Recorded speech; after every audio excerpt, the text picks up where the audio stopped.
Hello everyone, एक बार फिर से आप सभी का स्वागत है हमारी channel current affairs by Ravi पे।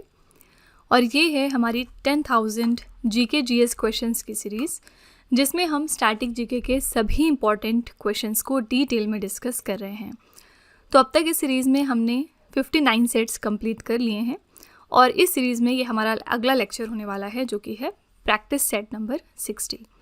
तो फ्रेंड्स, अगर आप किसी भी एग्ज़ाम की तैयारी कर रहे हैं जहां पर स्टैटिक जीके पूछा जाता है, तो आप हमारी इस सीरीज़ को ज़रूर कंसीडर कर लीजिएगा। यहाँ पर हम जितने भी इंपॉर्टेंट जीके के क्वेश्चंस हैं, जो फ्रिक्वेंटली आस्क्ड क्वेश्चंस हैं या फिर जो प्रीवियसली आस्क्ड क्वेश्चंस हैं, उन सारी चीज़ों को हम यहाँ पर इंक्लूड कर रहे हैं ताकि आपकी प्रिपरेशन बेस्ट लेवल पर हो सके।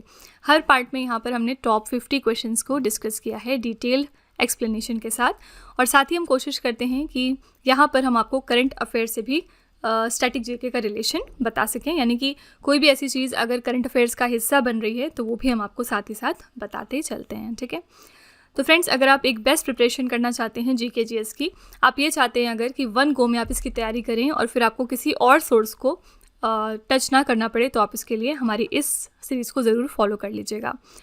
फ्रेंड्स, चलिए फिर बिना देरी करते हुए आज का अपना सेशन हम स्टार्ट कर लेते हैं और देखते हैं कि आज के हमारे मोस्ट इंपॉर्टेंट 50 क्वेश्चंस कौन से हैं। तो फ्रेंड्स, वीडियो को कंटिन्यू करने से पहले बस यहाँ पर एक छोटी सी इन्फॉर्मेशन है आपके लिए। ये है हमारी 10,000 जीके जीएस का एमसीक्यू बैच और ये टोटली रवि सर के नोट्स हैं।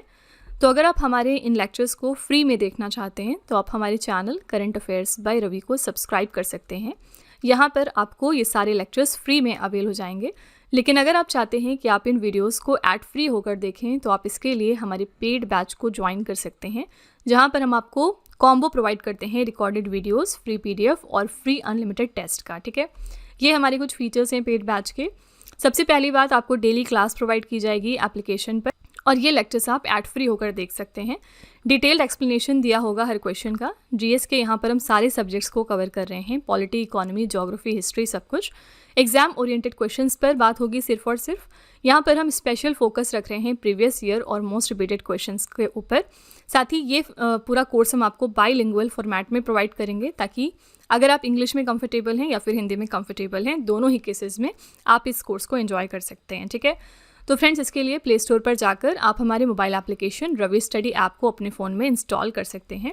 जैसे ही आप इसको इंस्टॉल करेंगे, कुछ ऐसा आपको देखने को मिलेगा और आपको यहाँ पे जीके जीएस पेड वीडियो की कैटेगरी में जाना है। यहाँ से आप 10,000 GK GS PYQ MCQ video course का सब्सक्रिप्शन परचेज कर सकते हैं। और जैसे ही आप इसको सब्सक्राइब कर लेंगे, तो फिर आपको ऐसा कुछ दिखाई देगा जहाँ पर आप हर सेट में जाकर यहाँ से वीडियो को देख सकते हैं, यहाँ से आप क्विज को अटेम्प्ट कर सकते हैं और यहाँ से फ्री पीडीएफ को डाउनलोड कर सकते हैं। ठीक है, तो फ्रेंड्स, अपनी प्रिपरेशन को और स्ट्रॉन्ग करने के लिए हमारे इस कोर्स को ज़रूर सब्सक्राइब कर लीजिएगा। चलिए फिर वीडियो।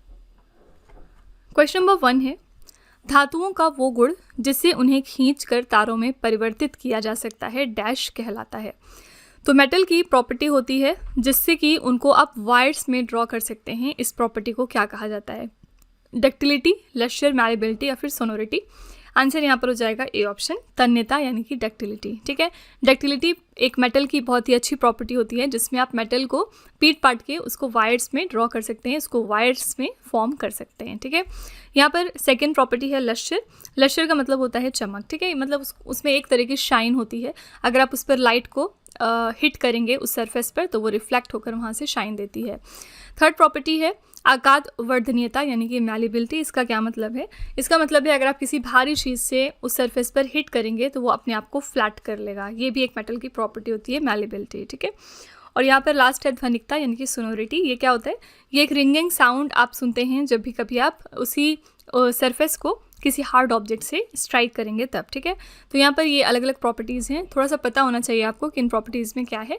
फिलहाल यहाँ पर हम बात कर रहे हैं कि धातुओं का वो गुण जिससे उन्हें खींचकर तारों में आप परिवर्तित कर सकते हैं, इस प्रॉपर्टी को कहते हैं तन्यता यानी कि डक्टिलिटी। ठीक है, ए ऑप्शन यहाँ पर बिल्कुल करेक्ट हो जाएगा। नेक्स्ट है डैश पांड्य वंश की राजधानी थी। पांड्या डायनेस्टी की यहाँ पर बात हो रही है। आपको बताना है कि इनकी कैपिटल क्या थी। तो पांड्या डायनेस्टी की मेनली कैपिटल थी मदुरई। डी ऑप्शन यहाँ पर करेक्ट हो जाएगा। और पांड्या डायनेस्टी आपकी एक तमिल डायनेस्टी है, यानी तमिल में लोकेटेड एक डायनेस्टी है, बहुत ही प्रोमिनेंट है। 4th सेंचुरी BCE में ये शुरू हुई थी और 16th सेंचुरी BCE तक इन्होंने यहाँ पर राज किया था। और ये सबसे ज़्यादा जाने जाते हैं रोमन्स के साथ अपने ट्रेड के लिए। इनका जो ट्रेड था रोमन्स के साथ वो बहुत ही अच्छा था। पांड्या डायनेस्टी के फाउंडर का नाम याद रखिएगा। इसके फाउंडर कौन है? इसके फाउंडर हैं कडुनगोन। ठीक है, तो ये कुछ फैक्ट्स हैं जो आपको ध्यान में रखने हैं। इनकी जो कैपिटल थी वो कौन सी थी? Madurai. D option. Okay, next है, निम्नलिखित में से कौन सा चिकनी अंतर्द्रवी जालिका के अतिरिक्त कार्यों में से एक है? Which of the following is one of the additional functions of the smooth endoplasmic reticulum? Smooth endoplasmic reticulum के फीचर्स अगर हम देखें तो पहला आपका हो गया यहाँ पर लिपिड सिंथेसिस यानी कि लिपिड संश्लेषण। इसके अलावा ये स्टेरॉइड हार्मोन का भी सिंथेसिस करते हैं, स्टेरॉइड हार्मोन सिंथेसिस। ठीक है, और फिर इसके अलावा ये जो भी हार्मफुल सब्सटेंसेस होते हैं उनको डिटॉक्सिफाई करते हैं, detoxification of the harmful substances. फिर कार्बोहाइड्रेट का ये मेटाबॉलिज्म भी करते हैं, इसके लिए भी जाने जाते हैं। और ये कहाँ कहाँ पर पाए जाते हैं आपकी बॉडी में? तो सबसे ज़्यादा ये लीवर में होते हैं। इसके अलावा आपको ये ओवरी और टेस्टिस के सेल्स में भी मिल जाएंगे। ठीक है, तो यहाँ पर बी ऑप्शन करेक्ट है। लिपिड के संश्लेषण इनका एक एडिशनल फंक्शन है स्मूथ एंडोप्लाज्मिक रेटिकुलम का। नेक्स्ट है, पृथ्वी पर सबसे बड़ा महासागर डैश है? Largest ocean on earth is the dash. तो मैंने आपको बताया था पहले भी कि 5 तरह के हमारे ओशंस होते हैं। पहला यहाँ पर हो गया आर्कटिक ओशन, दूसरा यहाँ पर है अंटार्कटिक ओशन, और तीसरा यहाँ पर फिर है सदर्न ओशन जिसको आप अटलांटिक ओशन भी कहते हैं। फिर यहाँ पर 4th है आपका इंडियन ओशन, और यहाँ पर 5th है पैसिफिक ओशन। ठीक है, इन सभी में अगर हम बात करेंगे तो सबसे बड़ा हमारा ओशन कौन सा है? तो ये है बी ऑप्शन, प्रशांत महासागर यानी कि पैसिफिक ओशन। ठीक है, ये हमारा सबसे बड़ा ओशन है। इंडिया के नेबर में कौन सा ओशन है? तो ये इंडियन ओशन है। यहाँ पर इंडिया का थोड़ा सा मैप चेक करते हैं। यहाँ इंडिया का ये साउथ पार्ट है। यहाँ पर आपने देखा है कि अरेबियन सागर मौजूद है और इधर बे ऑफ बंगाल है आपका। फिर अरेबियन सी के नीचे थोड़ा सा लक्षद्वीप आइलैंड्स मिल जाएगा यहाँ पर, और इसके भी थोड़ा सा नीचे जाएंगे आप तो यहाँ पर आपका मालदीव्स देश लोकेटेड है। तो एक बार मालदीव्स की लोकेशन भी हमने चेक की थी। इस तरह के स्ट्रैटेजी के क्वेश्चंस एग्जाम में पूछे जाते हैं। और यहाँ पर ये पूरा आपका इंडियन ओशन है। यहाँ पर हमारा एक और नेबरिंग कंट्री कौन सा है? श्रीलंका। ठीक है, तो हमारा जो सबसे पास ओशन कौन सा है? वो है इंडियन ओशन। फिलहाल हम यहाँ पर बात कर रहे हैं तो लार्जेस्ट ओशन कौन सा है पूरे अर्थ में? तो ये था पैसिफिक ओशन। नेक्स्ट है, संगीत वाद्य यंत्रों के बारे में जानकारी प्रदान करने वाला नाट्यशास्त्र डैश द्वारा संकलित किया गया है। नाट्य शास्त्र की यहाँ पर बात हो रही है जिसमें आपको इन्फॉर्मेशन मिलती है अबाउट द म्यूजिकल इंस्ट्रूमेंट। इसको किसने कंपाइल किया था आपको ये बताना है। तो इसको कंपाइल किया था भरत मुनि ने। बी ऑप्शन यहाँ पर करेक्ट हो जाएगा। ऑप्शंस में यहाँ पर और देखेंगे तो पहले हैं अमीर खुसरो। अमीर खुसरो किसके कोर्ट में थे? ये क्वेश्चन एग्जाम में कई बार पूछा गया है। तो ए इज़ फॉर अमीर and A is for Alauddin Khilji. ये अलाउद्दीन खिलजी के कोर्ट में थे। ठीक है, तानसेन की यहाँ पर बात हो रही है। तानसेन नवरत्न थे अकबर के, नवरत्नों में से एक थे, और ये कहाँ पर हुए? अकबर के कोर्ट में। कालिदास कहाँ पर आपको मिलेंगे? तो चंद्रगुप्त सेकंड के कोर्ट में। ठीक है, तो कोर्ट याद रखिएगा कि इंपॉर्टेंट पर्सनालिटीज़ किसके टाइम पर थी, किसके कोर्ट में थी। ठीक है, नेक्स्ट है, रुक्मणी देवी अरुंडेल एक प्रसिद्ध नृत्यांगना थी जिनकी भारतीय शास्त्रीय नृत्य शैली क्या थी? रुक्मणी देवी अरुंडले एक रिनाउंड डांसर हैं और ये किस डांस स्टाइल के लिए जानी जाती हैं? तो ये भरतनाट्यम डांस के लिए फेमस है। भरतनाट्यम आपका कहाँ का डांस है? तमिलनाडु का। कथक आपका नॉर्दर्न इंडिया का डांस है, स्पेशली यूपी का। मोहिनीअट्टम डांस केरला में आपको मिल जाएगा, और कथकली आपको कहाँ पर मिलेगा? केरला में अगेन। ठीक है, नेक्स्ट है, केंद्रीय बजट किस अवधि के लिए प्रस्तुत किया जाता है? जो यूनियन बजट पेश होता है वो किस से लेके किस टाइम पीरियड तक के लिए होता है? आंसर यहाँ पर हो जाएगा सी ऑप्शन, वित्तीय वर्ष अप्रैल से लेके मार्च तक। ठीक है, तो अप्रैल से लेके, यूजुअली लोग समझते हैं कि जनवरी से लेके दिसंबर तक का ये बजट होता है, नहीं, बल्कि एक फाइनेंशियल ईयर का होता है, यानी कि अप्रैल में शुरू होता है और मार्च में ये फिनिश होता है। ठीक है, तो बजट का टाइमलाइन ज़रूर ध्यान में रखिएगा। इस बार बजट किसने पेश किया था? यूनियन बजट 2026, तो हमारी फाइनेंस मिनिस्टर निर्मला सीतारमन 9वीं बार इन्होंने संसद में बजट पेश किया। इसी के साथ ये फर्स्ट वुमेन फाइनेंस मिनिस्टर बन गई हैं जिन्होंने इतनी ज़्यादा बार बजट को पेश किया है। ओवरऑल अगर हम बात करेंगे तो सबसे ज़्यादा बार इंडिया में बजट किसने पेश किया है? मोरारजी देसाई ने। इन्होंने 10 बार अब तक बजट पेश किया था। ठीक है, नेक्स्ट, खेल के दौरान एक टीम के कितने खिलाड़ियों को बास्केटबॉल कोर्ट पर खेलने की अनुमति होती है? तो कितने प्लेयर्स हैं फ्रॉम वन टीम जिनको अलाउ किया जाता है कि वो खेलें on the basketball court during a game? यहाँ पर आपका करेक्ट आंसर हो जाएगा डी ऑप्शन, 5 प्लेयर्स को एक टीम से अनुमति होती है इस चीज़ की। और यहाँ पर बास्केटबॉल से रिलेटेड कौन कौन सी इंपॉर्टेंट ट्रॉफीज़ हैं, नाम याद रखिएगा। पहला हो गया आपका NBA कप। कई बार एग्जाम में पूछ लिया जाता है कि NBA कप किस गेम से रिलेटेड है, तो बास्केटबॉल से। दूसरा यहाँ पर हो गया आपका फीबा वर्ल्ड कप ट्रॉफी। और इसके अलावा एक और जो मोस्ट इम्पॉर्टेंट है वो है आपका विलियम जोन्स कप। ठीक है, तो ये तीनों ही ट्रॉफी किस गेम में खेली जाती हैं, बास्केटबॉल गेम में। ओके, नेक्स्ट है तंजावुर में बृहदेश्वर मंदिर डैश वंश के वास्तुकारों की सबसे बड़ी उपलब्धि है। सबसे पहले बृहदेश्वर टेम्पल कहाँ पर है, तंजावुर में है। और ये किस डायनेस्टी के द्वारा बनवाया गया था, आंसर यहाँ पर हो जाएगा सी ऑप्शन, चोला डायनेस्टी। ठीक है, जो आपकी ये चोला डायनेस्टी है ये भी तमिल एम्पायर में आती है, यानी तमिल जो हमारा रीजन है वहाँ पर इनका शासन था। और कौन से रिवर वैली के किनारे ये बसे थे, याद रखिएगा, कावेरी रिवर वैली। ठीक है, इसके फाउंडर का नाम याद रखिएगा, चोला डायनेस्टी को फाउंड किया था विजयालय ने। और ये क्वेश्चन भी एग्जाम में बहुत बार ही पूछा गया है।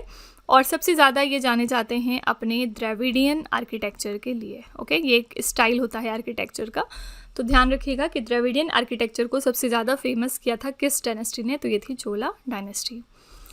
अगला है पीएम स्वनिधि योजना केवल उन राज्यों या फिर केंद्र शासित प्रदेशों के लाभार्थियों के लिए उपलब्ध है जिन्होंने स्ट्रीट वेंडर्स अधिनियम डैश के तहत नियमों और एक योजना को अधिसूचित किया है।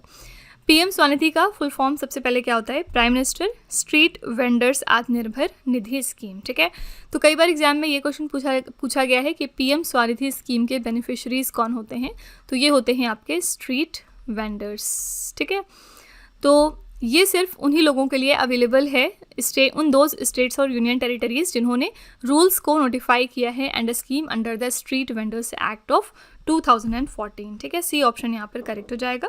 बाकी अगर हम पीएम स्वनिधि स्कीम की बात करेंगे तो इसको इम्प्लीमेंट कब किया गया था, जून 2020 में लॉन्च हुआ था। ठीक है, तो इसकी बेनिफिशरीज कौन है, याद रखिएगा, हमारे स्ट्रीट वेंडर्स। जब कोविड-19 आया था उस टाइम पे बिजनेस बहुत ज़्यादा क्योंकि हिट हुआ था, तो सेंट्रल गवर्नमेंट ने पीएम स्वनिधि स्कीम की हेल्प से जो हमारे स्ट्रीट वेंडर्स हैं उनको हेल्प करने की कोशिश की थी। ओके, नेक्स्ट है ओंग और तेल डैश नदी की सहायक नदियाँ हैं।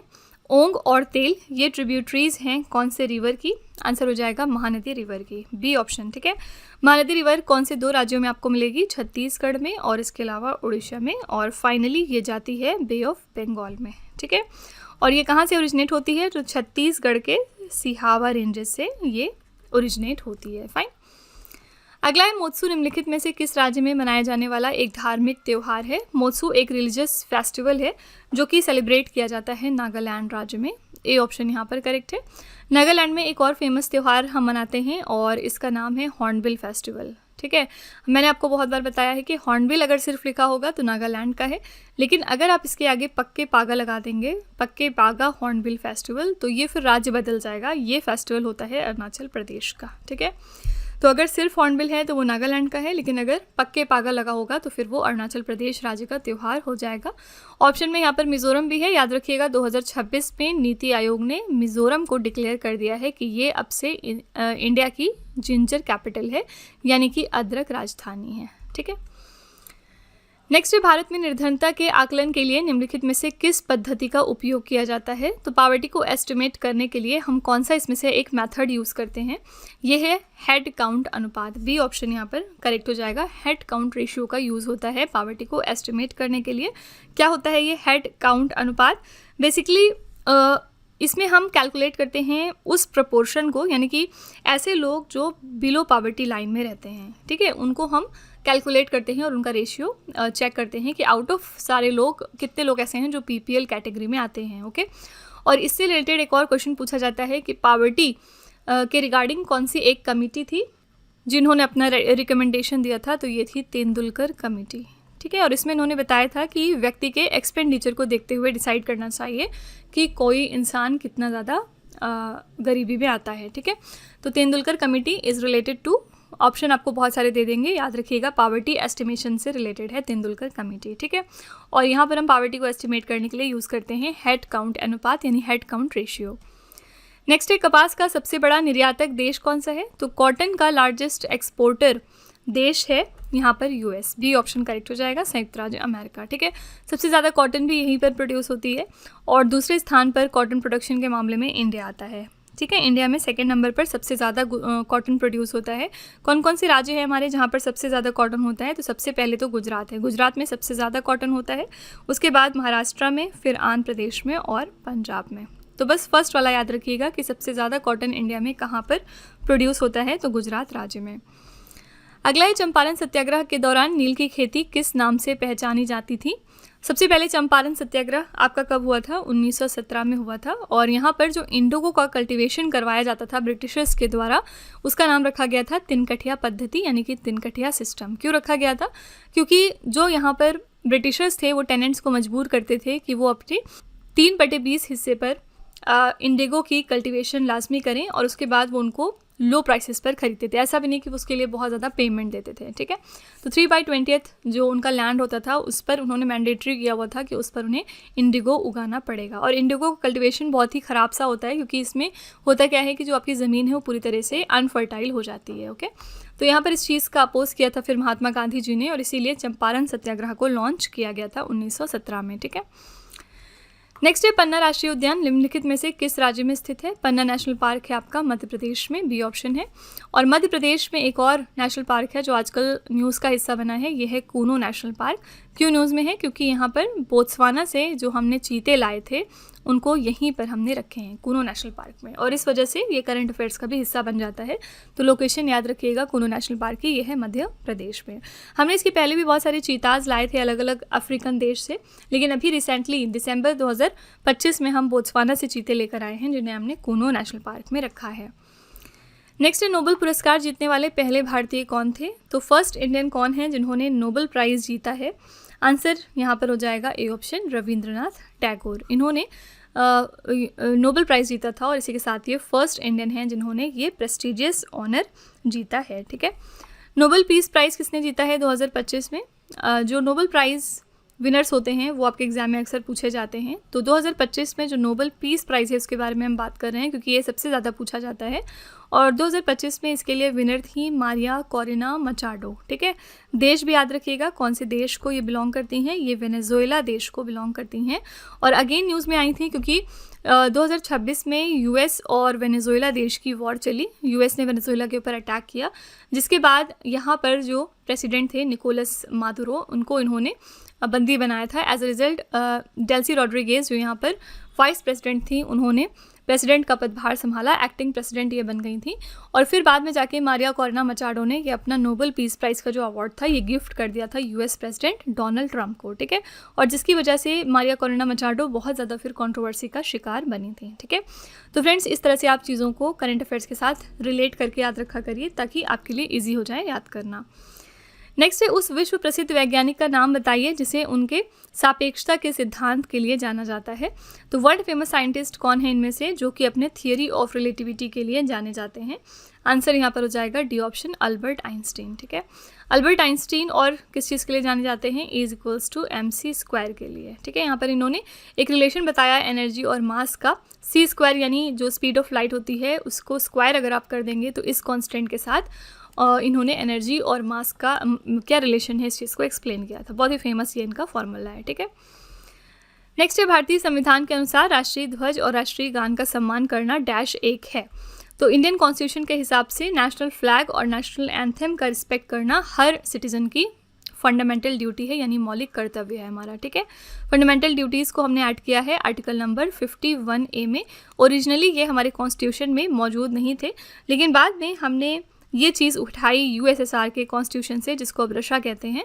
और फिर इस चीज़ का रिकमेंडेशन किस कमेटी ने दिया था? याद रखिएगा, स्वरण सिंह कमेटी ने, ठीक है। और इस चीज़ को ध्यान में रखते हुए फिर हमने इनका रिकमेंडेशन माना और आर्टिकल नंबर 51A इंसर्ट किया गया कॉन्स्टिट्यूशन में, जिसके अंतर्गत फंडामेंटल ड्यूटीज़ हमने ऐड करी, ठीक है। नेक्स्ट, राज्यसभा का सदस्य बनने के लिए आवश्यक न्यूनतम आयु कितनी है? तो अगर किसी पर्सन को राज्यसभा का मेंबर बनना है तो उसके लिए मिनिमम एज कितनी प्रिस्क्राइब्ड है? आंसर हो जाएगा सी ऑप्शन, 30 साल, ठीक है।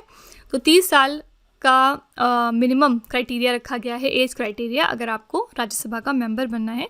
इसी तरह से अगर कोई लोकसभा का मेंबर बनना चाहता है तो उसके लिए मिनिमम आयु 25 साल रखी गई है, उसे 25 साल का होना मैंडेटरी है, ठीक है। नेक्स्ट है आत्मकथा डैश की एक प्रसिद्ध आत्मकथा है। आत्मकथा नाम की फेमस ऑटोबायोग्राफी किसकी है? आंसर हो जाएगा डी ऑप्शन, राजेंद्र प्रसाद जी की। ठीक है, कोई भी इंपॉर्टेंट पर्सनालिटी अगर अपनी आत्मकथा लिखते हैं तो ऐसे क्वेश्चंस आपके एग्जाम में पूछे जाते हैं। जैसे एपीजे अब्दुल कलाम की आत्मकथा का नाम क्या है? Wings of fire. ये भी एक क्वेश्चन एग्जाम में कई बार पूछा गया है कि विंग्स ऑफ फायर किस इंपॉर्टेंट पर्सनालिटी की आत्मकथा है? तो एपीजे अब्दुल कलाम की। नेक्स्ट है भारत का नेपोलियन किसे कहा जाता है? तो नेपोलियन ऑफ इंडिया के नाम से हम जानते हैं डी ऑप्शन, समुद्रगुप्त को। कौन है समुद्रगुप्त? ये सेकेंड एम्परर माने जाते हैं गुप्ता एम्पायर में। ठीक है, अच्छा गुप्ता एम्पायर की यहाँ पर बात हो रही है तो यूजुअली लोगों को लगता है कि गुप्ता एम्पायर को फाउंड किया था चंद्रगुप्त ने, लेकिन ऐसा नहीं है। गुप्ता एम्पायर के जो फाउंडर हैं वो कौन थे? वो थे श्रीगुप्त।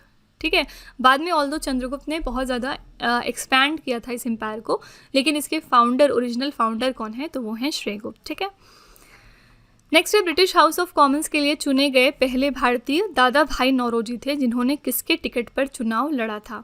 तो दादा भाई नौरोजी फर्स्ट इंडियन हैं जिनको इलेक्ट किया गया था to the British House of Commons, और इन्होंने इलेक्शन कॉन्टेस्ट किया था किस पार्टी के टिकट पर? आंसर हो जाएगा ए ऑप्शन, लिबरल पार्टी के टिकट पर। ठीक है, दादा भाई नौरोजी जो है ये 3 चीज़ों के लिए जाने जाते हैं। सबसे पहले ये फर्स्ट इंडियन हैं जो कि member of British House of Commons बने थे इंडिया की तरफ से।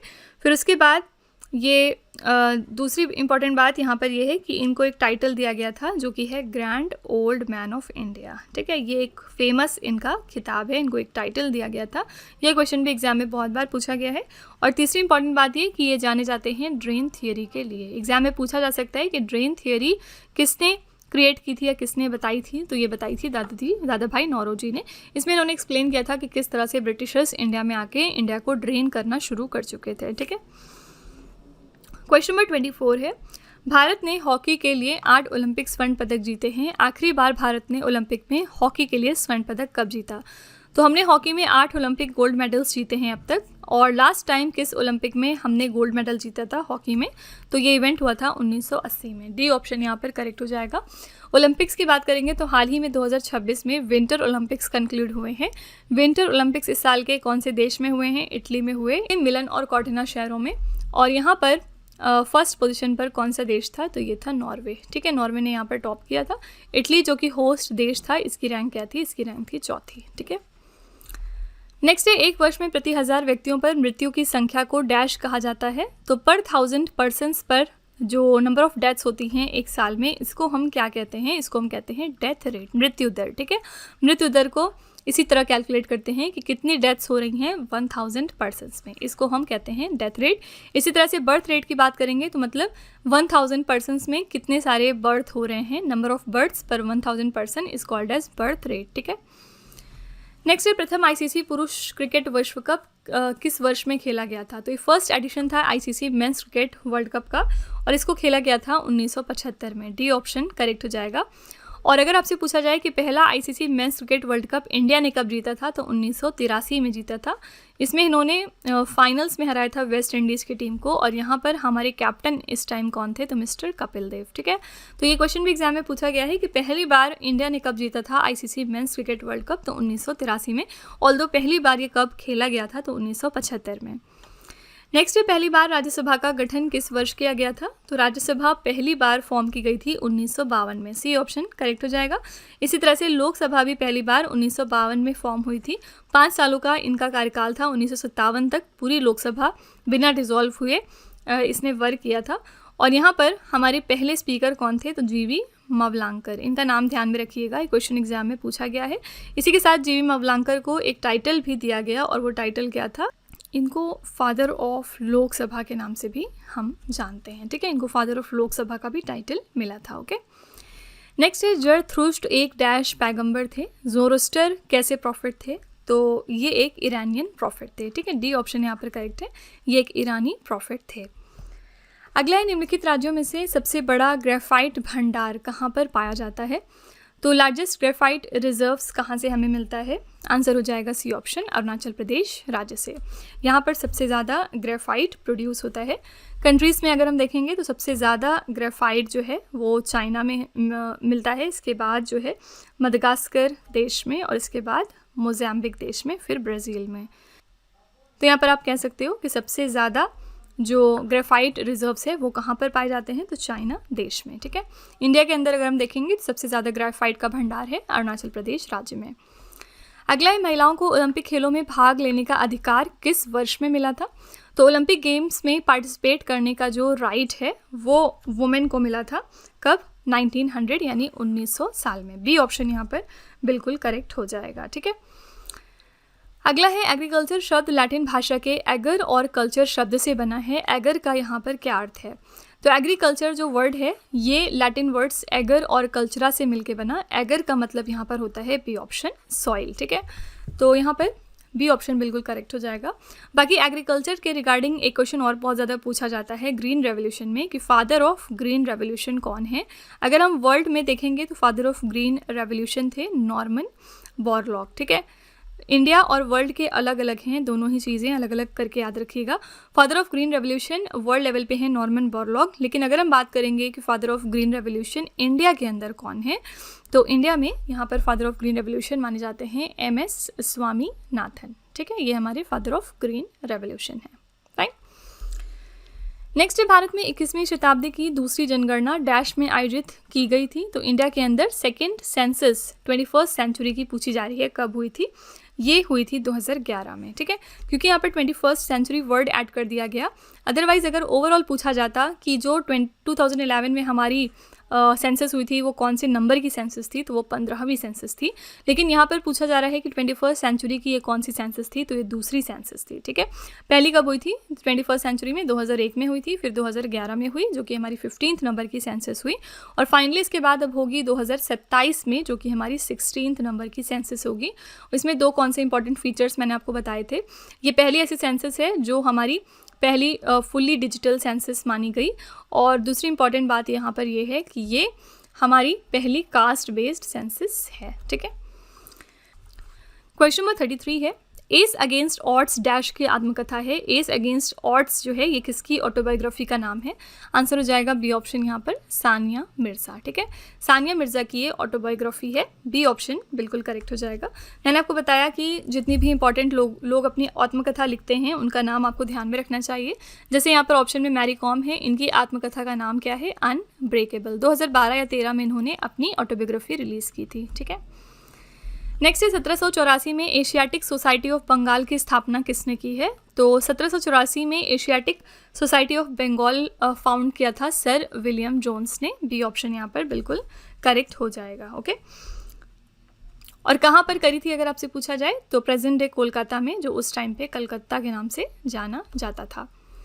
अगला है, आज़ादी के समय RBI के गवर्नर कौन थे? तो इंडिपेंडेंस के टाइम पे रिजर्व बैंक ऑफ इंडिया में गवर्नर थे mister CD Deshmukh. C option correct है। रिजर्व बैंक ऑफ इंडिया को पहले इनिशियली सेंट्रल बैंक करके इस्टेब्लिश किया गया था 1935 में, लेकिन बाद में इसका नेशनलाइजेशन यानी राष्ट्रीयकरण हो जाता है 1949 में, और इसका नाम दिया जाता है रिजर्व बैंक ऑफ इंडिया। ठीक है, अगला है, गोची उत्सव प्रमुख रूप से डैश में मनाया जाने वाला एक भारतीय त्यौहार है। गोची फेस्टिवल कहाँ पर हम मनाते हैं? तो ये फेस्टिवल होता है हिमाचल प्रदेश में। सी ऑप्शन करेक्ट हो जाएगा। इसी के साथ फ्रेंड्स, गोवा में एक इम्पॉर्टेंट त्यौहार मनाया जाता है जिसका नाम है शिग्मो। ठीक है, शिग्मो त्यौहार गोवा का है। नेक्स्ट है, भारत का सर्वोच्च नागरिक सम्मान भारत रत्न से सम्मानित होने वाले पहले भारतीय संगीतकार कौन थे? फर्स्ट इंडियन म्यूजिशियन कौन है जिनको ऑनर किया गया इंडिया के highest civilian honour Bharat Ratna से? इनका नाम क्या है? इनका नाम है MS सुब्बुलक्ष्मी। ठीक है, ये फर्स्ट इंडियन म्यूजिशियन थे जिनको ऑनर किया गया था भारत रत्न से। और यहाँ पर इस साल 2026 में कितने पद्मा अवार्ड्स डिस्ट्रीब्यूट किए गए थे? तो कुल 131 पद्मा अवार्ड्स यहाँ पर डिस्ट्रीब्यूट किए गए। इनका सेग्रीगेशन आपको ज़रूर याद रखना है। इसमें 5 पद्म विभूषण हैं, 13 पद्म भूषण हैं, और यहाँ पर 113 पद्मश्री अवार्ड्स हैं। ठीक है, नेक्स्ट है, अमीबा, पैरामीशियम और प्लेनेरिया सभी अपने शरीर के किस अंग से सांस लेते हैं? तो अमीबा, पैरामीशियम और प्लेनेरिया ये सारे के सारे ब्रीथ करते हैं अपनी कोशिका झिल्ली यानी सेल मेम्ब्रेन के साथ। इनके पास किसी भी तरीके के नाक या सांस लेने की ऐसी चीज़ नहीं होती है। ठीक है, नेक्स्ट है, शांति निकेतन की स्थापना किसने और कब की थी? तो शांति निकेतन फाउंड किया था रविंद्रनाथ टैगोर जी ने। कब किया था? 1901 में। बी ऑप्शन यहाँ पर करेक्ट हो जाएगा। और रविंद्रनाथ टैगोर जी ने हमारा नेशनल एंथम भी लिखा है, ये फैक्ट याद रखिएगा। ओके, कभी कभी एग्जाम में पूछा जाता है कि नेशनल एंथम के राइटर कौन है, तो रविंद्रनाथ टैगोर। नेक्स्ट है मातृपक्ष से मुगल डैश के वंशज थे। तो मैटरनल साइड से अगर हम देखेंगे तो Mughals were the descendants of A option Changez Khan. अगर हम मैटरनल साइड यानी उनके ननिहाल की तरफ देखेंगे तो मुगल्स डिसेंडेंट्स थे जंगीज़ खान यानी चंगेज़ खान के। और अगर हम पैटर्नल साइड पर देखेंगे तो जो मुगल्स इंडिया में आए थे ये किसके डिसेंडेंट्स माने गए थे? ये माने गए थे तैमूर के डिसेंडेंट्स, ठीक है। और यहाँ पर फाउंडर कौन है मुगल्स के? बाबर, हमने बहुत बार बात करी है। पहला जो लड़ाई हुआ था मुगल्स का इंडिया में वो कौन सा था? फर्स्ट बैटल ऑफ पानीपत, जिसमें बाबर ने लड़ाई की थी लोधी डायनेस्टी के अगेंस्ट, ठीक है। तो फर्स्ट बैटल ऑफ पानीपत में बाबर वर्सेस लोधी डायनेस्टी था। और ये बैटल कब हुई थी? ये बैटल हुई थी 1526 में, ठीक है। तो ए ऑप्शन यहाँ पर करेक्ट है, चंगेज़ खान। और इसी बैटल के बाद से जो मुगल्स थे इन्होंने अपने कदम जमाए थे इंडियन सब कॉन्टिनेंट में। नेक्स्ट है जागोई और चोलोम किस शास्त्रीय नृत्य के दो मुख्य भाग हैं? जागोई और चोलोम ये दो मेन कंपोनेंट्स हैं यहाँ पर मणिपुरी डांस के। सी ऑप्शन यहाँ पर बिल्कुल करेक्ट हो जाएगा, ठीक है। और मणिपुरी डांस आपका कहाँ पर है? तो मणिपुर राज्य का है डेफिनेटली। मोहिनी अट्टम आपका केरला का डांस है। ओडिशी डांस कहाँ का है? तो ये ओडिशा का डांस है। और भरतनाट्यम डांस आपका तमिलनाडु का है, ठीक है। नेक्स्ट है भारत के विशाल मैदानों में प्रमुख मृदा प्रकार क्या है? तो प्रीडोमिनेंट सॉइल टाइप कौन सा है हमारे वास्ट प्लेन्स में इंडिया के अंदर? आंसर हो जाएगा सी ऑप्शन यहाँ पर अलुवियल सॉइल, जिसको आप जलोढ़ मृदा कहते हैं। तो टाइप्स ऑफ सॉइल कितने होते हैं? सबसे पहले आपका हो गया अलुवियल सॉइल, जो कि मोस्ट फर्टाइल मानी जाती है। इसमें आप बहुत सारे ग्रेन्स उगा सकते हैं। दूसरी हो गई आपकी ब्लैक सॉइल। तीसरी यहाँ पर है रेड सॉइल। चौथी हो गई लेटराइट सॉइल। और यहाँ पर जो चौथा टाइप, पांचवा टाइप है आपका, वो है पीट सॉइल का, ठीक है। तो इनमें से सबसे ज़्यादा फर्टाइल सॉइल अलुवियल मानी जाती है। और यही रीज़न है कि इंडिया के वास्ट प्लेन्स में आपको यही सॉइल मिलेगी, क्योंकि यहाँ पर जो हमारे प्लेन्स होते हैं यहाँ पर बहुत सारी आप एग्रीकल्चर कर सकते हैं। नेक्स्ट है कथक किस भारतीय राज्य का शास्त्रीय नृत्य है? तो कथक आपको ज़्यादातर नॉर्दर्न इंडिया में मिलेगा, स्पेशली उत्तर प्रदेश राज्य का ये डांस माना जाता है। तमिलनाडु में कौन सा डांस होता है? हमने पीछे बात करी है, भरतनाट्यम। इसके अलावा मणिपुर राज्य में आपको मणिपुरी डांस मिल जाएगा। और सत्रिया जो डांस होता है ये आपको असम में मिल जाएगा। ये भी कई बार एग्जाम में पूछा गया है कि सत्रिया डांस कहाँ का है। नेक्स्ट है भारत में सरकार की संसदीय प्रणाली है क्यों? तो India have a parliamentary system of government why? आपको इसका आंसर देना है। आंसर हो जाएगा मंत्रिपरिषद लोकसभा के प्रति उत्तरदायी होता है, यानी the council of ministers is collectively responsible to the Lok Sabha. यही रीज़न है कि इंडिया के अंदर पार्लियामेंट्री सिस्टम ऑफ गवर्नमेंट है। कौन से आर्टिकल्स में ये बात हुई है? तो आर्टिकल नंबर 74 एंड 75 में काउंसिल ऑफ मिनिस्टर्स के रिगार्डिंग आपको आर्टिकल्स मिल जाएंगे। इसके अलावा 163 और 164 में भी इनके बारे में बातें हुई हैं, ठीक है। नेक्स्ट है निम्नलिखित में से कौन सा AFSPA का पूर्ण रूप है जो भारत की संसद का एक अधिनियम है? तो AFSPA का फुल फॉर्म आपको बताना है। इसका फुल फॉर्म क्या होता है? इसका फुल फॉर्म है D option the armed forces special powers act of 1958, ठीक है। तो यहाँ पर डी ऑप्शन बिल्कुल करेक्ट हो जाएगा। ये इसका फुल फॉर्म है। इसमें आर्म्ड फोर्सेस की क्या स्पेशल पावर्स है इनके बारे में अधिनियम लाया गया था। अगला सत्यजीत रे ने निम्नलिखित में से किस पुरस्कार से सम्मानित पट्टिका को डिज़ाइन किया है? सत्यजीत रे की यहाँ पर बात हो रही है। इन्होंने प्लेग को डिज़ाइन किया for which of the following awards? Correct answer हो जाएगा ए ऑप्शन साहित्य अकादमी पुरस्कार। सत्यजीत रे ने ऑस्कर जीता था, याद रखिएगा। कब जीता था? 1992 में, ठीक है। नेक्स्ट है बेकिंग सोडा का वैज्ञानिक नाम क्या है? कहीं पर भी अगर आपको बेकिंग वर्ड मिल जाएगा तो उसमें हाइड्रोजन का रहना लाजमी है, हाइड्रोजन उसमें ज़रूर रहेगा, ठीक है। तो यहाँ पर ऑप्शन देखेंगे आप तो NaHCO3 में सिर्फ हाइड्रोजन है, तो करेक्ट आंसर हो जाएगा बी ऑप्शन सोडियम बाइकार्बोनेट। इसी के साथ यहाँ पर सोडियम कार्बोनेट भी है। इसका जो जनरल नाम होता है वो क्या होता है? सोडा ऐश, या जिसको आप वॉशिंग सोडा भी कहते हैं, ठीक है। ये है आपका सोडियम कार्बोनेट। नेक्स्ट है आधुनिक आवर्त सारणी में 118 तत्वों में से डैश तत्व प्राकृतिक रूप से पाए जाते हैं। तो 118 एलिमेंट्स जो डिसाइडेड हैं, जो दिए गए हैं मॉडर्न पीरियोडिक टेबल में, इसमें कितने एलिमेंट्स हैं जो कि नेचुरली तरीके से फाउंड होते हैं? आंसर हो जाएगा 94 आर्टिकल्स, यानी कि 94 आर्टिकल्स, ठीक है। एक और क्वेश्चन एग्जाम में पूछा जाता है कि जो आपका मॉडर्न पीरियोडिक टेबल है इसमें कितने नंबर ऑफ ग्रुप्स हैं और कितने नंबर ऑफ पीरियड्स हैं, ठीक है। ग्रुप्स क्या होता है? ग्रुप्स आपका वर्टिकल कॉलम हो गया और पीरियड आपका हॉरिजॉन्टल रोज हो गया, ठीक है।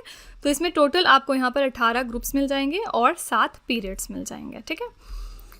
नेक्स्ट है उत्तरी भारत में मंदिर वास्तुकला की लोकप्रिय शैली को डैश कहा जाता है। तो popular style of temple architecture in northern India is known as Nagar style. B option correct हो जाएगा। नागर स्टाइल ऑफ टेम्पल आर्किटेक्चर आपको ज़्यादातर नॉर्दर्न इंडिया में मिलेगा। इसके कुछ एग्जाम्पल्स अगर हम चेक करें तो इसके एग्जाम्पल हो गया सन टेम्पल, जो कि कोणार्क सन टेम्पल है उड़ीसा में। फिर इसके बाद जो आपका फेमस रिसेंटली मेड राम मंदिर है, कहाँ पर, अयोध्या में, ये भी इसी स्टाइल पर बनाया गया है। ठीक है, आज का आखिरी प्रश्न है, हॉर्मुज जलडमरू मध्य किसके बीच स्थित है? और आप जानते हैं कि ये बहुत ज़्यादा करंट अफेयर्स का पार्ट बन चुका है आपका, क्योंकि यहाँ पर बहुत टेंशन चल रहा है। स्ट्रेट ऑफ हॉर्मुज जो है ये कौन सी दो वाटर बॉडीज़ को डिवाइड करता है? तो फारस की खाड़ी और ओमान की खाड़ी को, Persian gulf and the gulf of Oman को। ठीक है, देखिए जो आपका ये स्ट्रेट ऑफ हॉर्मुज है ना, ये पर्शियन गल्फ इसके वेस्ट में है और ये कनेक्ट करता है गल्फ ऑफ ओमान को। अरेबियन सी इसके ईस्ट में पड़ता है। और इसी तरह से अगर आप देखेंगे नॉर्थ में इसके, तो दो कंट्रीज़ हैं इसके, ईरान है प्लस ओमान है। और ओके, और यहाँ पर इसके साउथ में पड़ता है आपका यूएई। इसका मैप आप एक बार चेक कर लीजिएगा, यहाँ पर मैप नहीं लगा हुआ है, अदरवाइज़ मैं आपको दिखाती। इस तरह से आपको ये सारी चीज़ें मिल जाएंगी। ओके, तो फ्रेंड्स ये थे आज के हमारे टॉप 50 क्वेश्चंस। मैं पूरी उम्मीद करती हूँ कि आपको ये हमारा सेशन पसंद आया होगा और आपने इन्जॉय किया होगा सेशन को। सारे ही क्वेश्चन आपने अच्छे से समझे होंगे। और चलिए फिर आपके टेस्ट पर चलते हैं। लास्ट में हम आपके लिए 3 क्वेश्चन का एक छोटा सा टेस्ट रखते हैं, जो इसी वीडियो में से होता है, ताकि आप खुद को एनालाइज कर सकें। पहला प्रश्न है आपके लिए, केंद्रीय बजट किस अवधि के लिए प्रस्तुत किया जाता है? दूसरा प्रश्न है, नोबेल पुरस्कार जीतने वाले पहले भारतीय कौन थे? और तीसरा प्रश्न है, भारत का नेपोलियन हम किसे कहते हैं? ठीक है, तो फ्रेंड्स ये 3 क्वेश्चंस आपके लिए हैं एज अ होमवर्क। इनका जवाब आपको कमेंट में जाके लिखना है। और इसी के साथ हमारी क्लास यहाँ पर एंड होती है। आप अपना फीडबैक कमेंट में ज़रूर लिखिएगा कि आपको क्लास कैसी लगी। इन केस आप कोई सजेशन देना चाहते हैं तो आप वो भी कमेंट में लिख सकते हैं। ठीक है, तो फ्रेंड्स इसी तरह के बेस्ट क्वालिटी कंटेंट और अच्छी प्रिपरेशन के लिए आप हमारे चैनल के साथ जुड़े रहिए। मिलते हैं अगले क्लास में एक और इम्पॉर्टेंट टॉपिक के साथ। Till then stay tuned. Thank you so much for watching. Also don't forget to like, share and subscribe our channel.